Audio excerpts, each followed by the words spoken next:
नमस्कार। जेके अपडेट देख रहे हैं आप और मैं हूं आपके साथ आदित्य राजपूत। जिस तरीके से आप सब लोग जानते हैं कि जितने भी तमाम डेली वेजर्स हैं या फिर कैजुअल लेबर्स हैं उनकी तरफ से लगातार प्रदर्शन जो है वो जम्मू के या फिर कश्मीर के हाल इलाके में जो है वो किया जा रहा है।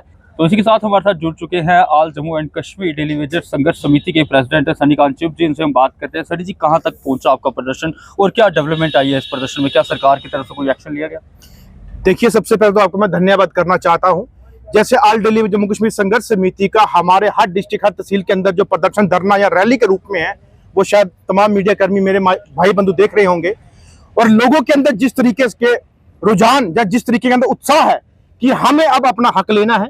काफी लंबे समय से 25-30 साल से हम लोगों ने सिर्फ दफ्तरों का, डिपार्टमेंटों का नौकरी करके, गुलामी करके, अगर हमने आज तक बच्चों का मुस्तकबिल या उनका फ्यूचर सेटल नहीं कर पाए, अपने घर परिवार अच्छे से नहीं पाल पोस पाए, लेकिन अब हम कब तक ऐसा जो है सहता रहेंगे।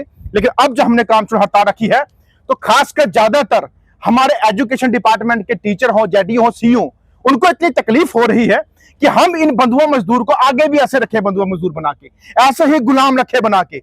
और जब बेचारे वो अपने हक के लिए खड़े हैं, उन्हें साफ साफ कहा है कि हमारी लड़ाई आपसे नहीं है, हमारी लड़ाई उनसे है जिनकी तरफ से पीएम पोषण यहाँ पे लगा हुआ है। और आप लोग जो है हमें हरास करते हो, निकाल देंगे, बाहर फेंक देंगे, ये कर देंगे, वो कर देंगे। मुझे पूछनी है आपके चैनल के माध्यम से, क्या जेडीओ, क्या सीईओ, क्या आपके जो टीचर हैं कंसर्निंग, क्या किसी के अंदर इतनी पावर है कि उनकी पैसा बढ़ा सके? क्या उनकी पावर है कि पीएम पोषण का कोई भी चीज को अमेंडमेंट कर सके? असर देखने को मिल रहा है बिल्कुल। हर तहसील से मुझे आपके सामने अभी फोन कॉल आ रही थी कि सर वो वहां हमें बोलते हैं कि मेमोरेंडम दे दो, लेकिन हमने Doda DC, Ramban DC, Anantnag DC, Udhampur DC, Reasi DC, तमाम जगह पे मेमोरेंडम दे रहे हैं। और यही चीज हम जा रहे हैं कि हमारी मांगों को पूरा करने के लिए, या हमारी मांगों को हमने किस तरीके से सरकार से मांगना है, उनको मांगने के लिए हमारे टीचर जो आड़े आ रहे हैं, जो तंग कर रहे हैं लोगों को, वो ना करें। क्योंकि हमें पता है कि अगर मिड डे मील कुक अपनी असलियत या इनकी असलियत बताने के लिए जब सामने आएंगे, तो मैं एंड मेरे पास वही हथियार रहेगा कि तमाम मिड डे मील कुक को खड़ा करके तमाम मीडिया कर्मियों के आगे लाऊंगा कि उन गरीब बच्चों को जो आप मिड डे मील कुक के नाम पे खाना खिलाते हो तो क्या दिया जाता है, जो इनका मेन्यू बनता है हर हफ्ते, आज ये, कल ये, परसों ये, वो तमाम क्या चीजें उन गरीब बच्चों को दी जाती, खिलाई जाती हैं, वो पूरा खोल के मैं बाहर लाऊंगा चिट्ठा।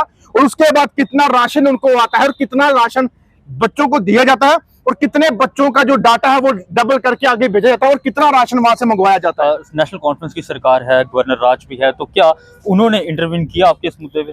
देखिए, नेशनल कॉन्फ्रेंस इस टाइम पता नहीं किस हवा में या किस उसमें दिशा में जा रही है कि इनको अपना नहीं पता कि हम किस तरीके से काम करें तो लोगों की और जनता की किस तरीके से काम करेंगे। हमने अगर जम्मू कश्मीर के एक एक कोने में अगर हमने ये प्रदर्शन, धरने शुरू किए हैं, तो क्या वो किसी आउट ऑफ कंट्री में रहते हैं कि उनको नहीं पता कि क्या चीज हो रही है? और हमने मैक्सिमम डीसीओ को एप्लीकेशन में मेमोरेंडम दिए हैं, उन्होंने फॉरवर्ड टू सीएम को किया है, सीएम ऑफिस में किया है। क्या उनको नहीं पता क्या हो रहा है? हम चीफ सेक्रेटरी से मिल के आए हैं, उनको मेमोरेंडम दिया, उनको पेपर दिया है, उन्हें फॉरवर्ड आगे किया है। क्या उनको नहीं पता? लेकिन सरकार अगर ऐसे आंखें बंद करके रहेगी तो लोगों का जो भरोसा और विश्वास है वो टूटेगा। और मैं सरकार को बोलना चाहता हूं कि हमारे सीएम साहब बोलते हैं कि हमारे पास वो क्षमता नहीं दी, वो ताकत नहीं दी, वो पावर नहीं दी काम करने की, तो लेकिन आपके पास पावर नहीं, क्षमता नहीं है, तो पहली बात आपने इलेक्शन क्यों लड़ी?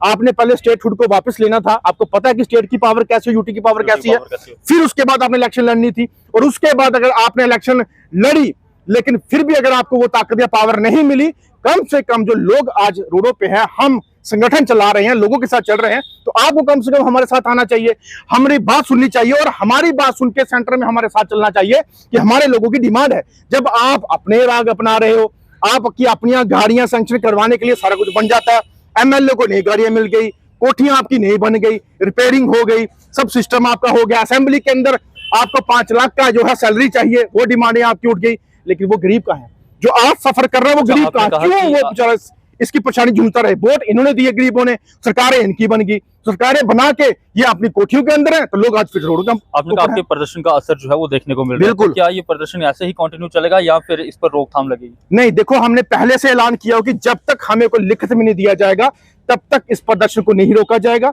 हमें लिखित में चाहिए कि हमारी वेजिस, हमारा मिनिमम वेजिस एक्ट लागू हुआ है या होगा, जहां उनके साथ इंसाफ हुआ है वो होगा, लैंड डोनर्स को कंपनसेशन मिला है कि नहीं मिला, उसके बदले पक्की नौकरी दी कि नहीं दी, और उसके बाद मालिक हम चौकीदार बिना पैसों के जो 20 साल का काम कर रहे हैं उनका पैसा उनको दिया कि नहीं दिया, जहां हमारे मिड डे मील कुक, आशा वर्करों को हमारा क्या इंसाफ हुआ, हमारे सीपीडब्ल्यू के साथ क्या इंसाफ हुआ, जब तक ये बातें पूरी मुकम्मल नहीं होगी तब तक बंद नहीं होगी। अभी तक कौन कौन सा डिपार्टमेंट जो है वो काम छोड़ो हड़ताल पर है? हमारे साथ मिड डे मील कुक है, टोटल काम छोड़ हड़ताल है, सीपीडब्ल्यू काम छोड़ हड़ताल है, लैंड डोडर जिन्होंने जमीनें दी हैं वो बैठे हैं जमीनों के बाहर, मालिक हम चौकीदार बैठे हैं पंचायत घरों के बाहर, हमारी आशा वर्कर बहनें, मैं नहीं कहता जम्मू कश्मीर की पूरी हैं, लेकिन मैक्सिमम डिस्ट्रिक्ट की जो है वो काम छोड़ हड़ताल पे बैठी हैं।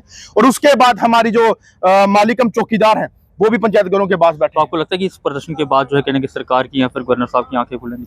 देखिए खुल तो रही है, अगर डिपार्टमेंट नीचे से हिल रहा है तो मैक्सिमम लगता कि वो रिपोर्ट ऊपर जाएगी, और इस रिपोर्ट को हम यहाँ नहीं, हम सेंटर तक खुद पहुंचाने का काम करेंगे, ये नहीं पहुंचाएंगे। हमने सोचा हुआ कि अगर इस हमारी काम छोड़ हड़ताल का इनको अगर इनके अंदर कानों में जू नहीं रेंगती तो हमने यहाँ से पूरा का पूरा डेपोटेशन पूरी की पूरी गाड़ियां भर के जम्मू दिल्ली जंतर मंत्र तक मूव करेंगे, और कम से कम भी हम 200, 300, 400, 500 बंदा लेके जो है वहां जंतर मंत्र पे प्रदर्शन करके हम पार्लियामेंट की तरफ मूव करेंगे। लेकिन हम चुप नहीं बैठे। कितने दिन हो गए आपके प्रदर्शन को? 3 तारीख से शुरू किया हुआ है, आप देख सकते हैं आज 20 तारीख हो चुकी है, 17 दिन हो चुके हैं। उस 17 दिन के अंदर काफी जो है हड़कंप मचा हुआ है, और जम्मू जो हमारा समर जोन है उस समर जोन के अंदर यहाँ पे छुट्टियां पड़ी हैं, और जब ये खुलेगा तो टीचरों को एहसास होगा कि कितना यहाँ पे असर होगा उन बच्चों के लिए, लोगों के लिए। और जिस तरीके से आगे आगे काम बढ़ेगा तो मुझे पता है कि सरकार को हिलना चाहिए, उनको देखना चाहिए। और मैंने वैसे भी डॉक्टर समग्रा को बोला हो कि इनकी 5000 प्रपोजल डाल के आगे आप मिनिस्टर को या सेंटर में भेजिए, और सेंटर वाले एक्सेप्ट करते हैं कि हम कर सकते हैं, हम उनसे मिल के आए हैं। जब ये भेजेंगे नहीं, करते नहीं, तो मुझे बताइए कब हमारी कामयाबी होगी। लेकिन कामयाबी लेने के लिए हमने जम्मू कश्मीर के अंदर कभी चुप नहीं बैठेंगे।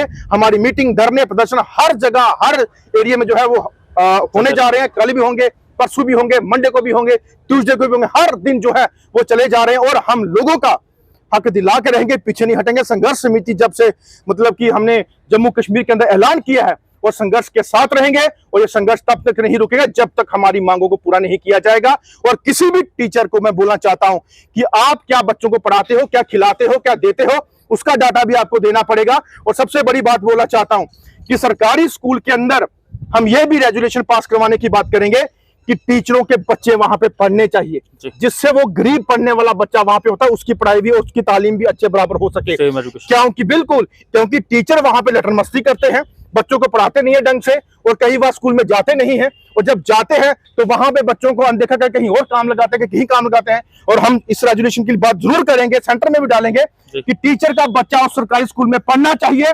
अपने बच्चे के पढ़ाने के साथ साथ उस गरीब का बच्चा भी पढ़ेगा, जहां पे उस बच्चे की तालीम भी अच्छी होगी, वो भी अपना भविष्य बना सकता है। लेकिन ये टीचर जो है ऐसे हरास करेंगे तो हम बर्दाश्त नहीं करेंगे। चलिए, बहुत शुक्रिया बात करने। तो ये थे हमारे साथ संघर्ष समिति के प्रेसिडेंट सन्नीकांत चिब जी, जिनके साथ आज हमने बात की, और इनका ये कहना है कि प्रदर्शन का असर जो है वो देखने को मिल रहा है, और जब स्कूल खुलेंगे तब कहीं ना कहीं ये प्रदर्शन जो है उसका असली रंग जो है वो सरकार तक देखने को जो है वो जरूर मिलेगा। आप देखना ये होगा कि इनका प्रदर्शन यूं ही चलता रहेगा या फिर उसमें कोई डेवलपमेंट आएगी, क्या प्रशासन की तरफ से इनकी बात जो है वो सुनी जाएगी कि नहीं सुनी जाएगी। खैर, ये तो आने वाला वक्त बताएगा। तब तक ले बने रहिए के अपडेट के साथ। अगर आप दांतों की किसी भी समस्या से परेशान हैं और महंगा डेंटल ट्रीटमेंट करवाने में असमर्थ हैं, तो अब आपके लिए डेंटल केयर सेंटर लेकर आया है विशेष ऑफर। अब किसी भी महंगे दांतों के उपचार पर आपको मिलेगा 50% का विशेष डिस्काउंट, जबकि हमारे यहाँ शुक्रवार को दांतों की हर समस्या को मुफ्त में देखा जाएगा। हमारा पता है dental care centre 2, satellite enclave, near Shiv temple lane, Sunjwan road, Jammu. Mobile number 9419102596।